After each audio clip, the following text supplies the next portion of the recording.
বাড়ির পোষা কুকুরটা একদিন যদি বাড়ির লোককে দেখে একটু ঘেউ ঘেউ করে, তাহলে সবাই তাকে কত কথা বলে। কিন্তু গলির যে কুকুরটা রোজ ঘেউ ঘেউ করে, সে যদি একদিন একটু লেজ নাড়ে, তাহলে সবাই তাকে খাওয়াতে শুরু করে। আমাদের সংসারের ক্ষেত্রেও এমনটাই ঘটে। যে মানুষটা সারা জীবন মুখ বুজে দায়িত্ব পালন করে, সে যদি একদিন কোনো কাজের প্রতিবাদ করে বসে, মুখের ওপর জবাব দেয়, তাহলে তার নামে সমালোচনার ঝড় উঠে যায়, তার সব গুণ সবাই ভুলে যায়। আর যে মানুষটা কোনো দায়িত্বই পালন করে না, সব সময় লম্বা লম্বা জ্ঞান দিয়ে যায়, সে যদি একদিন একটু ভালো কাজ করে, সবাই তার কত প্রশংসা করে, তাকে মাথায় তুলে রাখে।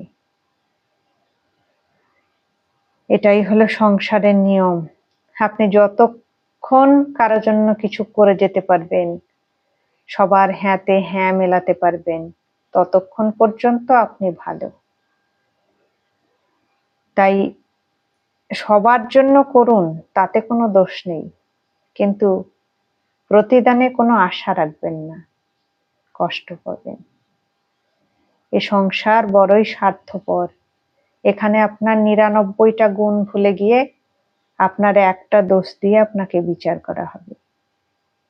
তাহলে এখন প্রশ্ন হতে পারে, তাহলে কি কাউকে সাহায্য করব না, অসহায়ের পাশে দাঁড়াবো না? অবশ্যই দাঁড়াবেন। একজন বিপদগ্রস্ত মানুষকে সাহায্য করবেন, অসহায়ের পাশে দাঁড়াবেন, তবে সেটা নিঃস্বার্থভাবে, প্রতিদানে কোনো আশা রাখবেন না।